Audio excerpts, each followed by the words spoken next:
안녕하세요. 오늘도 사연살롱을 찾아주셔서 감사합니다. 서울에서 미용실을 운영하고 있는 20대 후반 여자입니다. 저는 어린 시절부터 바비 인형 머리를 닦고 자르면서 노는 게 가장 행복한 아이였어요. 그래서인지 자연스레 미용사의 꿈을 가지게 되었죠. 이런 제 꿈을 부모님께서는 격렬히 반대하셨어요. 사실 할아버지부터 엄마 아빠까지 다 변호사인 집 외동딸이 뜬금없이 미용고에 진학하겠다 하니 본인들의 길을 따라 변호사가 되길 기대하셨던 부모님으로서는 기가 막힐 일이었죠. 1년간의 설득 끝에 대학은 꼭 가겠다는 부모님과의 약속을 한 후에 미용고에 진학하게 되었어요. 제가 좋아하는 미용 기술도 열심히 익혔어요. 부모님과의 약속을 지키기 위해서 입시 공부까지 하다 보니 정말 하루에 6시간 이상 자본 적이 있나 싶을 정도로 빡센 고교 생활을 보냈어요. 종합 미용 면허증과 함께 부모님들이 원하는 수준의 대학은 아니었지만 나름 서울권 명문대에 입학할 수 있었어요. 고등학교 졸업 후에 부모님께서는 그래도 대학은 조금 다녀봐야 선택의 폭이 넓어지지 않겠냐고 설득하셨어요. 그렇게 미용실 일과 학업을 병행하게 되면서 고교 시절보다도 더 바쁜 생활을 하게 되었어요. 오전에는 학교 생활, 오후에는 미용실 막내 스텝으로 밤 10시 넘게까지 일하다 보니 몸이 한계로는 부족할 지경이었죠.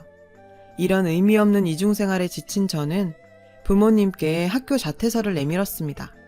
상의도 없이 자퇴를 해버린 딸이 야속했던 아버지께서는 크게 실망하셨고 부모님과 심한 갈등에 저는 집에서 나오게 되었어요. 집에서 나온 후 미용실 휴게실에서 먹고 자면서 생활했습니다. 아무리 좋아하던 일이라도 직업이 되니 정말 쉽지가 않다고 느껴졌어요. 말이 미용사지 미용실에서 막내 스텝은 거의 심부름꾼 그 자체거든요.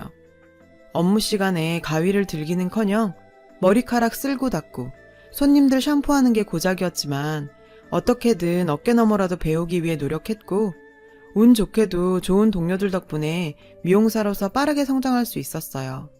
그렇게 5년이라는 시간을 밤낮 없이 미용에만 몰두한 결과 샵에서 정식 디자이너로 인정받게 되었습니다. 단골 손님도 많이 있는 나름 인기 디자이너가 되었는데요. 그러던 어느 날 매니저님의 커트 손님 콜을 받았어요. 저는 그 자리에 멈춰설 수밖에 없었어요. 손님, 어떻게 잘라드릴... 아빠! 그 자리에는 아빠가 앉아 계시는 거예요. 지난 5년간 엄마랑은 가끔 연락하며 부모님의 소식은 듣고 있었지만 아빠에게는 연락하지 못했던 게 사실이에요. 5년 만에 뵙는 아빠의 모습에 쏟아지는 눈물 꾹 참으면서 커트를 해드렸죠. 퇴근 후 근처 카페에서 이야기를 나누게 되었어요. 소희야, 많이 보고 싶었다. 이 아빠 욕심에 우리 딸 응원해주지는 못할 망정 내가 바보 같았구나. 미안하다. 아빠와 지난 5년간의 오해와 그리움을 쏟아내게 되었어요. 그리고 아빠는 이제 다시 집으로 돌아왔으면 좋겠다고 말씀하시더군요. 마침 개인샵 오픈을 생각하고 있던 저는 본가 근처에서 개인샵을 시작하게 되었어요. 이전 가게에서 단골이던 분들이 저를 잊지 않고 찾아주셔서 예약이 필수인 미용실이 되었습니다. 손님으로 온 그 남자도 만나게 되었죠. 가게 오픈하고 한 달쯤 됐을 땐가? 마감을 준비하고 있는데 남자 손님 한 분이 헐레벌떡 들어오셨는데 혹시 지금 커트 되나요? 사실 청소까지 끝나고 마감하려고 했던 차라 돌려보낼까 했었거든요. 마감 시간 전에 오기 위해 급하게 뛰어왔는지 가쁜 숨을 쉬는 그의 모습에 그럴 수가 없었어요.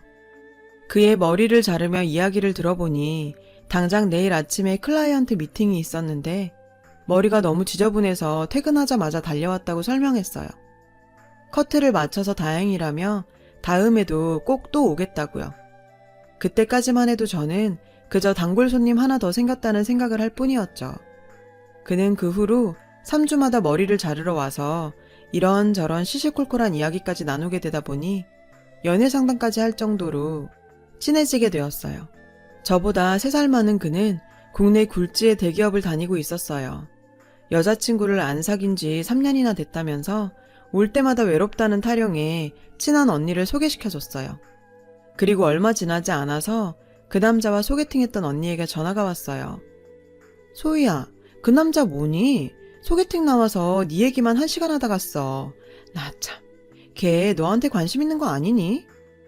소개팅 자리에서 그 남자의 행동에 화가 몹시 난 그 언니에게 소개팅 주선자로서 면목이 없긴 했어요. 그래도 왜인지 기분이 마냥 나쁘지만은 않더라고요. 역시나 3주 뒤 머리를 자르러 온 그에게 그날 소개팅에 대해서 물어봤죠. 석진씨, 소개팅 어땠어요? 소희씨, 눈치가 좀 없으시네요. 그분한테 제 이야기 못 들으셨어요? 제가 이 정도면 많이 표현했다고 생각했는데. 그는 그렇게 갑작스럽게 고백을 했어요. 마음속에 저도 그걸 기다리고 있었던 건지 서로의 마음을 확인한 저희는 사귀게 되었습니다. 6개월간의 짧은 연애 끝에 결혼을 약속하게 되었어요. 정말 여기까지는 행복한 장밋빛 미래만 있을 거라고 생각했죠. 제 앞에 예비시댁이라는 어마어마한 산이 앞을 가로막을 거라고는 생각도 못한 거예요. 결혼 허락받으러 간 그의 집에는 온 집안 식구가 모여 있었어요. 첫 인상부터 심상치 않은 집안이라는 생각이 들었는데요. 네 이야기는 들었다. 미용사라고? 네가 들었는지 모르겠지만 우리 집안은 학자 집안이다. 사실 네가 내 눈에 탐탁치는 않지만 우리 석진이가 좋다고 하니 결혼은 허락하겠다만 지켜보마. 아무리 그래도 처음 보는 예비 며느리에게 학자 집안 얘기를 하다니 순간 너무 당황해서 어떤 말도 할 수 없었어요. 가시방석에 앉아있는 듯한 그 자리를 빨리 벗어나고만 싶었어요. 그래도 그때까진 예비 시모와의 관계가 걱정되기는 했지만 저희 둘만 사랑한다면 큰 문제가 되진 않을 거라 생각했어요. 결혼 준비에 박차를 가하고 있었던 어느 날 예비 시모께 전화가 왔어요. 할 말이 있다며 집으로 저를 부른 예비 시모께서는 저에게 정말 치욕적인 요구를 하시더라고요. 내가 좀 알아보니 꼭 네가 그렇다는 건 아니지만 미용사들이 좀 문란하다는 이야기가 있더라. 그래서 네 몸에 대해 몇 가지 검사를 좀 받아봐야겠다. 들으면서도 제 귀를 의심했어요. 결혼 전에 기본적인 검사를 하자고 하는 집들이 있다고 들었어요. 그 정도 당연히 할 수 있다고 생각했고요. 그런데 미용사들이 문란하더라. 이게 도대체 예비 며느리한테 할 소린가요? 예비 시모의 치욕적인 발언 앞에 그냥 넘어갈 수는 없었어요. 어머님, 아무리 그래도 말씀이 좀 지나치시네요. 문란이라뇨. 네가 이렇게 나오니까 내 솔직히 말하마. 내가 그 전에도 말했지만 우리 집이 그야말로 엘리트 집안이다. 고졸 며느리 봤는데 내가 그 정도 검사는 요구할 수 있는 거 아니니? 말 그대로 네가 예전에 밖에서 문란하게 놀다가 임신이라도 못하면 우리 집안 대가 끊길 수도 있지 않니? 아예 저를 문란한 여자 취급하는 예비 시모와 더는 이야기하고 싶지 않아서 집을 뛰쳐나와 버렸습니다. 남자친구한테 얘기했더니 저를 오랜 시간 설득을 하더군요. 그런 검사를 할 수도 있는 거니 부모님 말고 너랑 나를 위해서 받는 검사라 생각하자고. 좋은 일 앞두고 너무 기분 나쁘게만 받아들이지 말자는 말에 저도 못 이기는 척 남자친구와 함께 병원에서 검사를 받았어요. 검사 받는 동안도 이런 꼴을 당하면서도 결혼을 해야 하나? 라는 생각이 머릿속을 복잡하게 하더라고요. 그리고 시간이 흘러 양가 상견례 날이 되었어요. 이날 제가 파혼을 결심한 결정적 사건이 일어나게 되었습니다. 저희 친정 부모님께서는 하나뿐인 외동딸의 시댁 식구를 만난다며 설레어 하셨죠.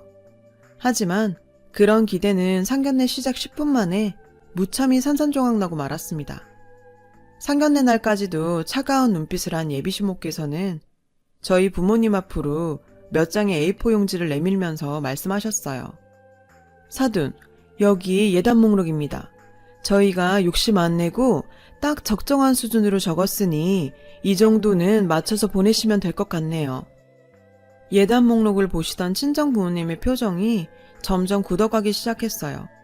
그 목록에는 예비 시아버지의 명품 시계, 예비 시어머니의 명품 핸드백에 가구까지 모두 명품 제품으로 가득 적혀 있었고 심지어 육촌 동생의 명품 정장까지도 적혀있지 뭐예요. 무슨 재벌집 예단 목록도 아니고 살다 살다 이런 예단 목록은 듣도 보도 못했어요. 집 구할 때도 서로 반반하기로 해놓고 이런 예단을 요구하는 집이 어딨는지 정말 황당할 따름이었어요. 사돈, 이건 좀 아무리 봐도 예단이 너무 과한 것 같은데요.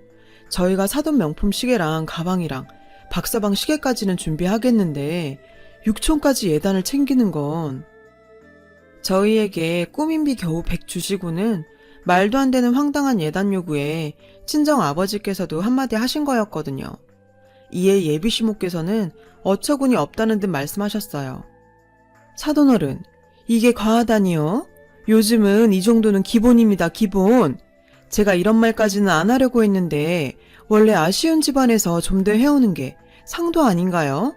학벌적으로나 집안적으로나 사돈, 저희도 고졸 며느리 받는 거 고민이 크답니다. 결국 예비시모는 제가 고졸이라는 사실로 저희 집안을 업신여기는 것처럼 보였어요. 우리 석진이 H대 나와서 대기업 다니고 있고 우리 애아빠도 아직 공직에 몸담고 있어요. 제 입으로 말하기 좀 민망하지만 저희 집안이 좀 빵빵합니다.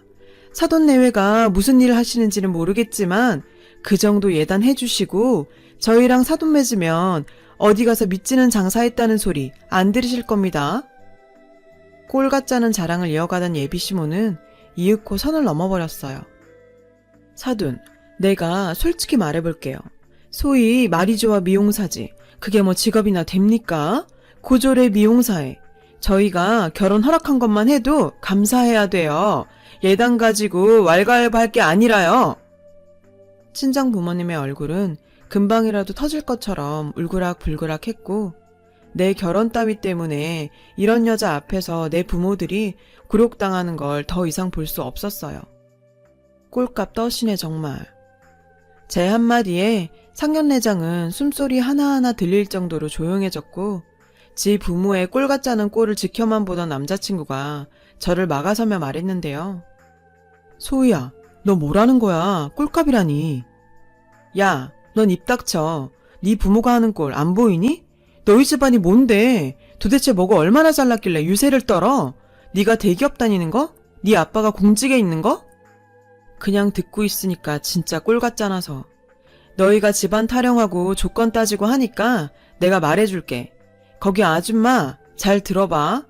우리 집 할아버지부터 변호사해서 우리 부모님 두 분 다 변호사야. 내가 공부를 못해서 미용하는 것 같니?